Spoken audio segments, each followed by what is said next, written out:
all feeling right now, just during this season of life. And so today we are going to talk about family and mental health. And so I'm going to jump in, but we appreciate you taking the time to be with us today.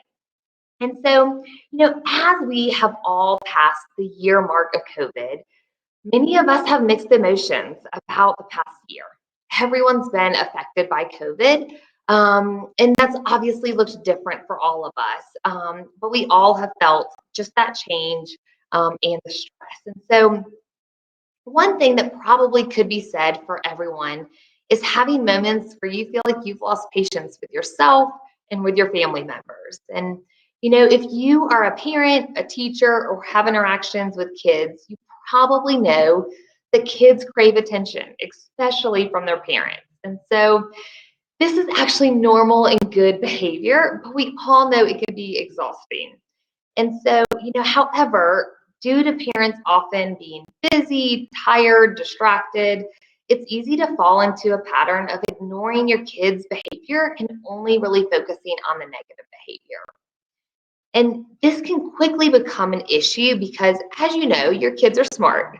They can learn that the only way I can get mom and dad's attention, even if it isn't good attention, is to act out.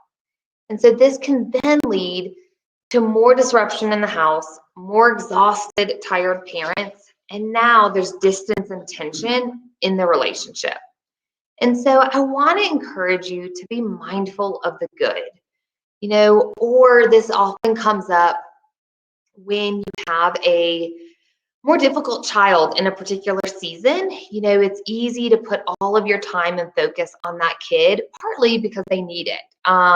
However, what happens is the kids that are actually doing well then don't get that attention. And so that's when they start to learn, okay, the only way I'm going to get mom and dad's attention is if I act out or do something that I'm not supposed to do. And so this is a great opportunity to really try to acknowledge and praise when your kids are behaving well, or when you're proud of them, just to encourage them, to continue that good behavior that you're seeing, that you notice them, and that you are really proud of them. And so, Hannah, I'm curious, in your personal life or even in the counseling room,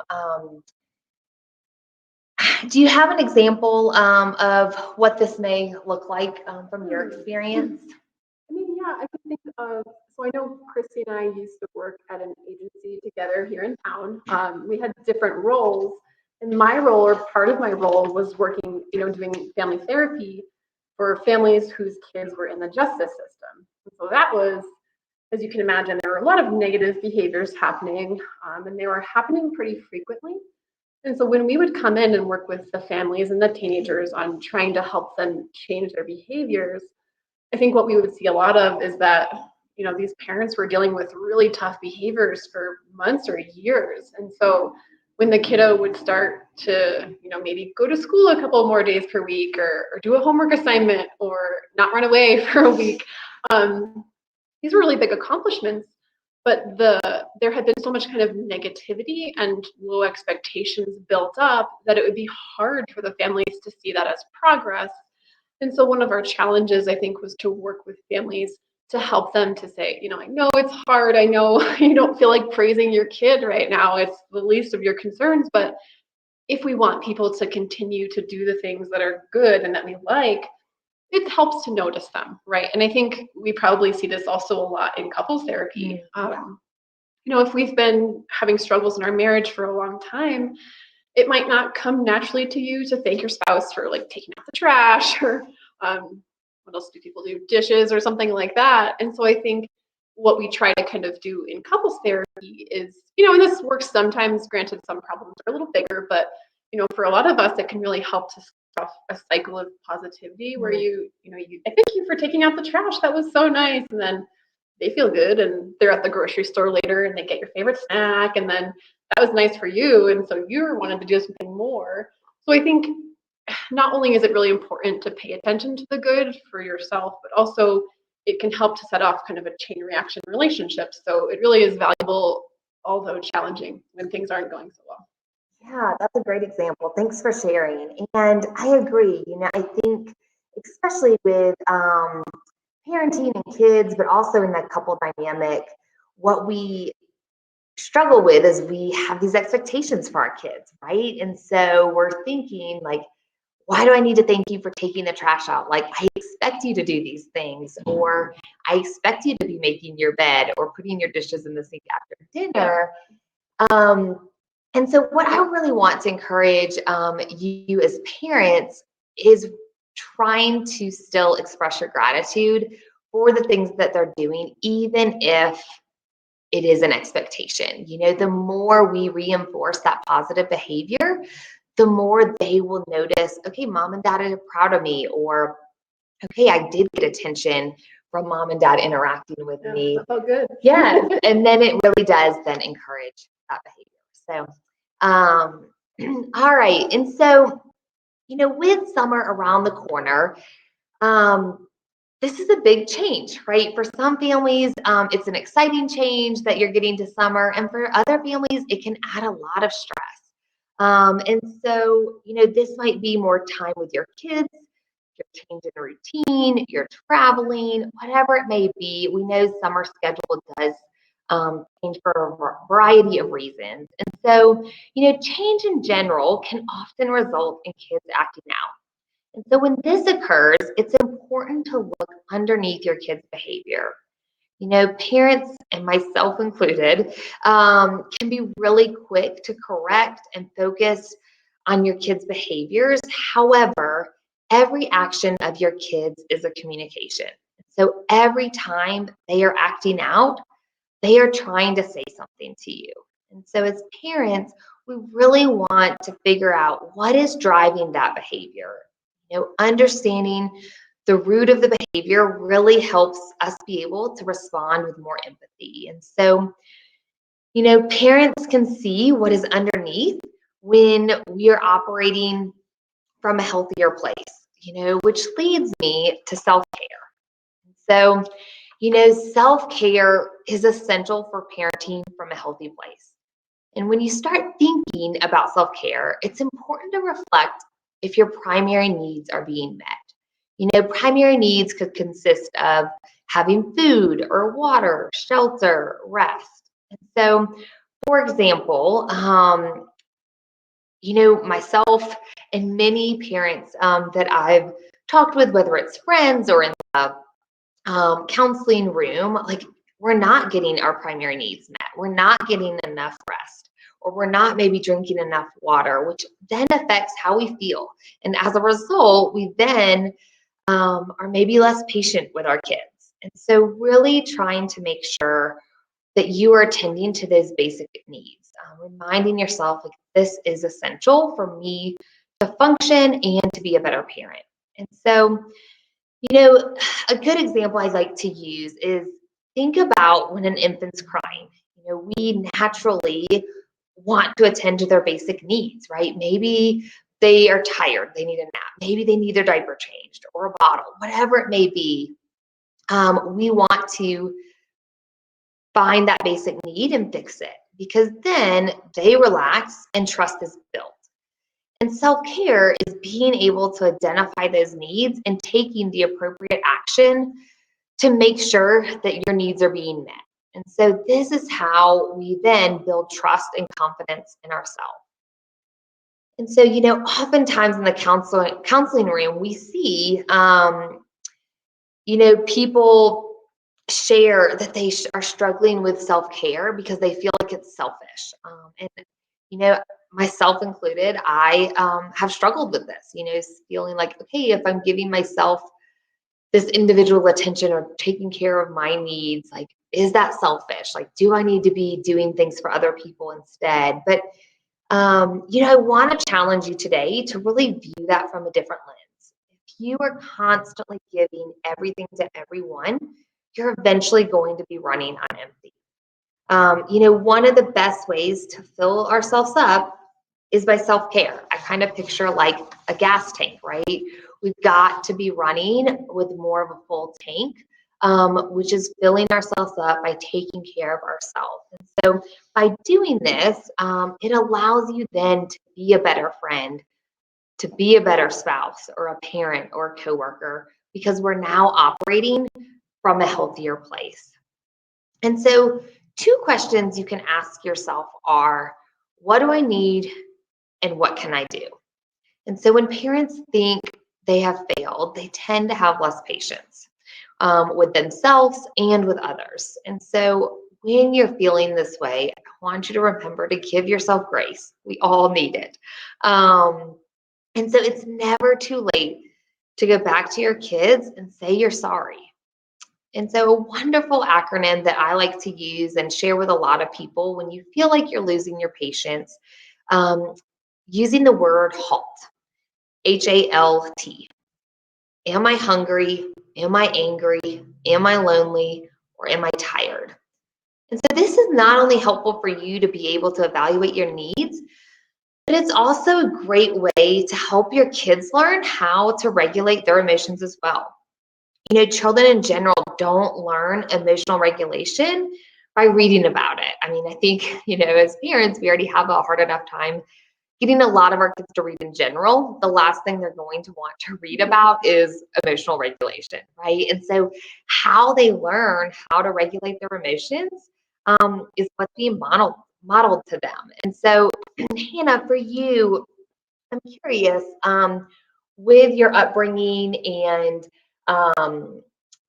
just what was modeled by you, whether it was by your parents or your friends or teachers, whatever it may be, what did you learn growing up about emotions, whether it was healthy or unhealthy? I actually learned a lot. So I was thinking as you were talking, and in my family, I guess as an aside, I've noticed generationally, there's been a shift in terms of like normalizing mental health care and access to things like therapy. I think of my grandfather's generation and even my father's generation, not so much that it wasn't encouraged all the time. But I was lucky in that in my family, especially my mom, I mean, she was really normalizing of access to mental health care. We talked about things like anxiety. I mean, I remember one time coming into my living room at night and I was like, I can't get a full breath. Like something medically is wrong with me. Yeah. My family was like, that's anxiety. I'll tell you about it and what it is. And so I think I was lucky because I don't necessarily believe we kind of just missed that generation where you talk a lot about mental health care and things like that. So I think my family really normalized access to mental health care, taking care of yourself, identifying what's going on and talking about that. And now that I'm thinking, so something I realized as an adult is that my dad helped to teach me about appropriate boundaries when I was young. And what I mean by that is I was kind of a people pleaser child. I was a perfectionist. I liked to get good grades and make people happy. And I remember very concretely one night, I was like, my goal is for no one in life ever to not like me. My dad was like, ugh, let's talk about that. And so what he shared was, sometimes people aren't going to like you regardless of what you say or do, and that's beyond your control.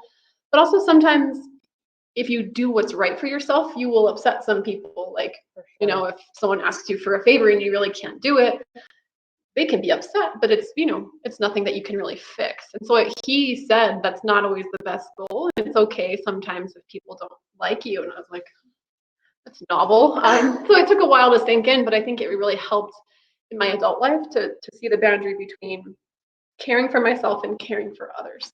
And on the more negative side, right, like parents are human. And so I think one thing that I learned and observed, and I'm still working on with myself, is frustration tolerance.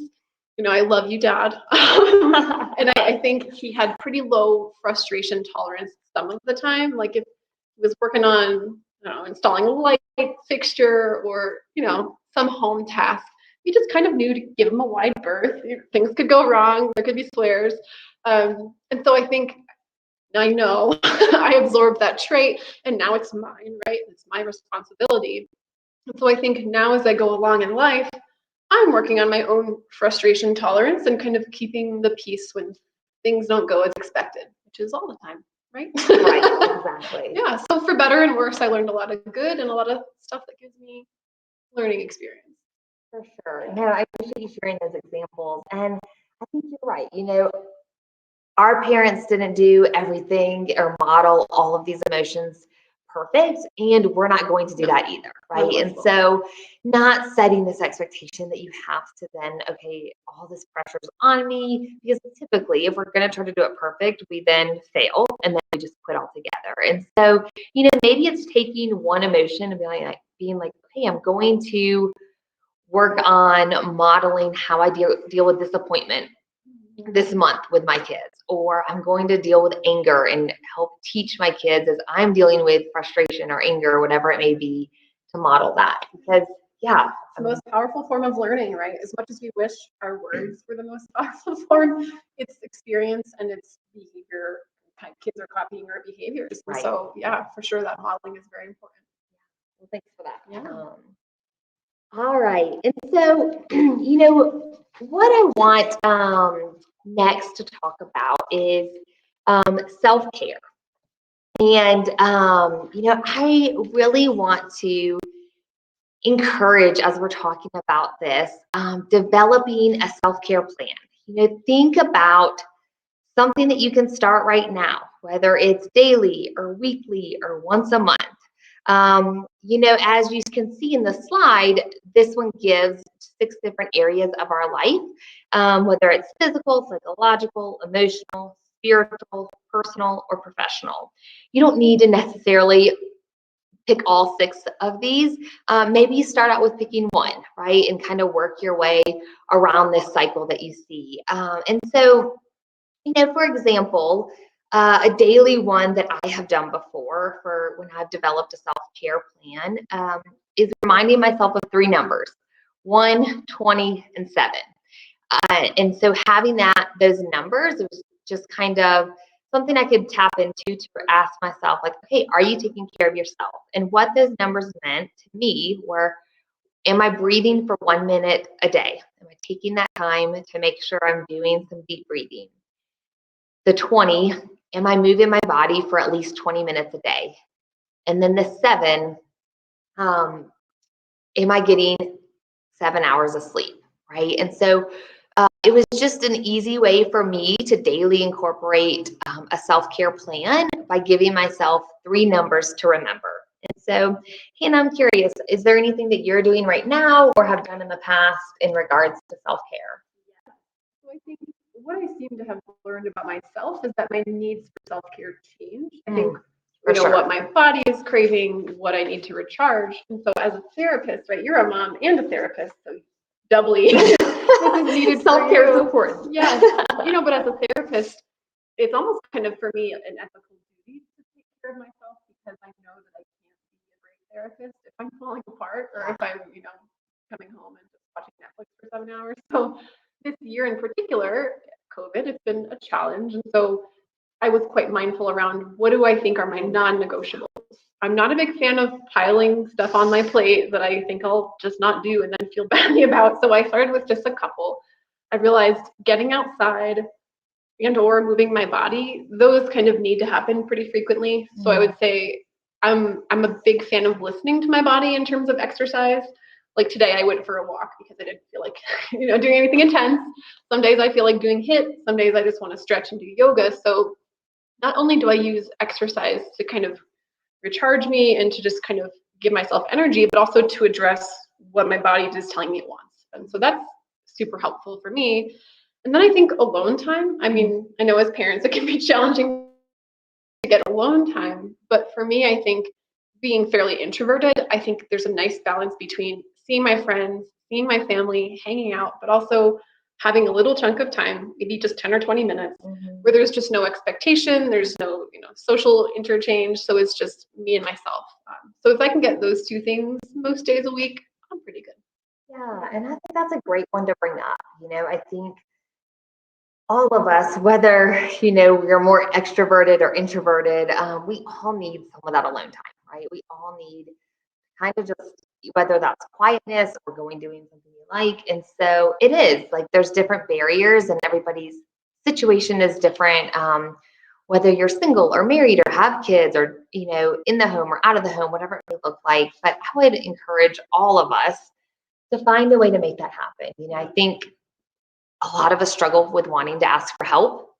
And it can be really powerful to do so. And so, asking whether it's your spouse to give you 15 minutes where you just go on a walk by yourself or take a bath, or having a friend stop by so that you can leave and they can watch your kids, whatever it could be for you in your situation. But I think that's a great point. I know I have a client who, she's a single parent, and so Yeah. alone time is hard to come by. And so what we figured out is she'll choose maybe 5 or 10 minutes after work, and she'll just jam out in her car to her favorite tunes, and then she'll drive on home. And so obviously that's not a life-changing amount of alone time, but for her, it's been helpful to at least feel like this is just for me. For sure. Yeah, great example.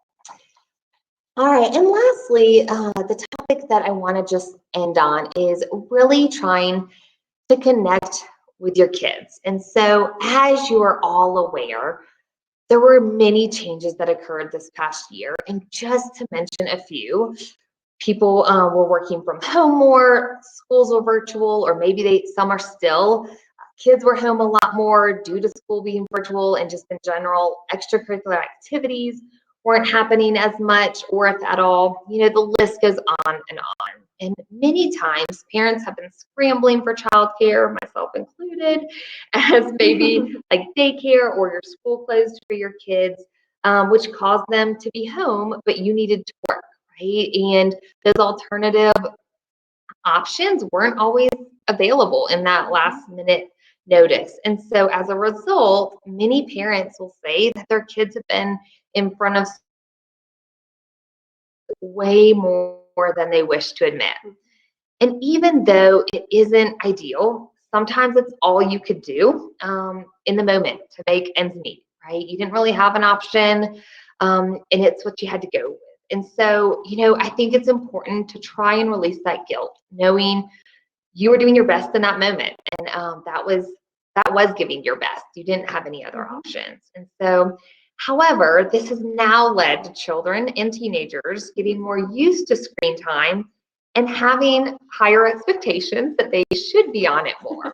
And so I want to encourage you, as you are entering into summer, to take some time and set some goals as a family. Maybe this is around what you want to do as a family together, or what does screen time look like? What are our boundaries going to be around that? And are there things that interest your kids that they want to learn? Or maybe it's starting a new hobby.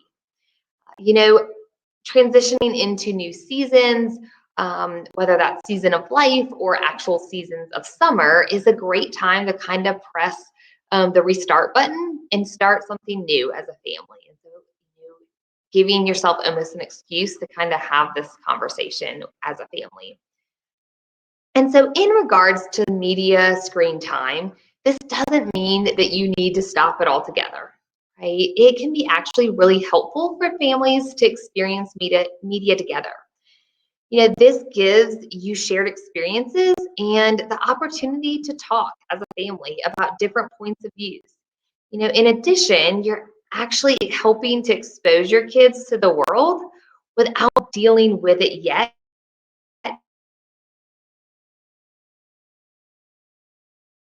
And which coming off of a hard year, and still maybe you're still in that season, I really want to encourage you as parents to make time trying to form and build a deeper relationship with your kids, no matter what the age is. There is never too late of an age to start this. And so, across the board, if you talk with Hannah or myself or really any counselor in general, we know this past year has been really difficult on all of us. But, what we're seeing in the counseling room is that this has been extremely hard on children and teenagers. And so if your kids are still in the house, the more you work on having a relationship with your kids, it becomes then easier to address issues and discipline. And so, if you're struggling with building trust or just interacting with your kids, we know it doesn't come natural for everybody. It takes more effort sometimes to interact or think about the things that they're wanting to talk about, I really want you to take that perspective of being a student of your kid. Engage in what they are interested in. Ask questions about their interest. Really try to understand their world. This can often be very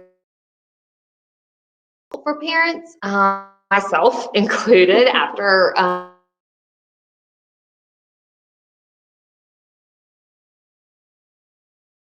maybe it's we don't want to talk in general, right? Like for me, I talk all day, talk and listen all day, and I'm like out of words by the time I get home, right? And for others, maybe you're physically tired or whatever it may be. Um, but our kids are wanting to talk, right? And so this becomes even more of a challenge when your kids are wanting to talk about things that you honestly could care less about, right? Not that you don't care about them, but you don't really care about the topic that they are talking about, right? And so maybe um, your teenager comes home and she wants to share with you all about the drama that's happening about at school, right? It's so easy to tell them you don't care, or that you'll hear about it later, right? And kind of push it to the side. And what I want to encourage you is really to take that moment, as this is a great opportunity to listen, to ask questions, to help show your kids that you really do care about them as a person and their interest, and not just caring about their grades or what they're doing right or wrong. And so this does take effort. It doesn't always come natural for all of us. And so, but just being mindful, am I taking interest in what they care about and what their world is? Yeah, for sure. And I think, we talk about in therapy, we might use this word which we call a bid. So, and we all do this in the context of relationships, and we call it making a bid basically for someone's attention. And bids can look, they're everywhere. We do them all the time. So a bid could be me saying, oh my gosh, look at that sunset, it's beautiful. Or, did you hear what happened in the news today? Or it could be your kid being like, oh mom, this kid at school, I don't know, gave me a toy. So what those actually are is they're requests for your care and attention.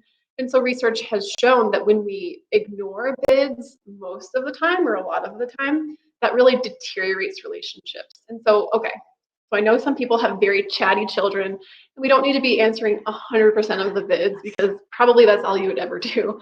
So we think being in tune with your kids half of the time, a third of the time, usually that's sufficient to build what we want to have, which is that kind of two-way street of communication. So you don't always have to take the bait, challenge yourself. If your kid's talking about something that happened, either be interested or pretend to be interested. That works usually just as well. But really answering those bids and requests for attention is a great relationship builder. Yeah, for sure.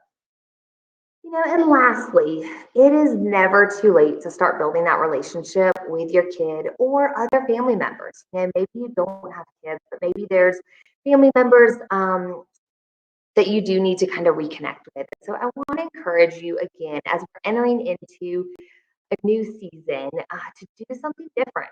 Tell somebody you're sorry and work on rebuilding that trust, or try something new, but most importantly, making sure, like, are you taking care of you?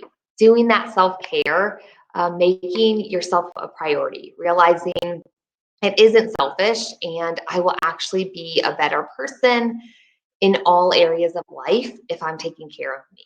And so we appreciate you guys joining us today. We hope that you're able to take a few nuggets from our talk today and just giving us your time. So thank you again, and we will see you soon. Yeah, we're going to end on a little side of resources for you guys.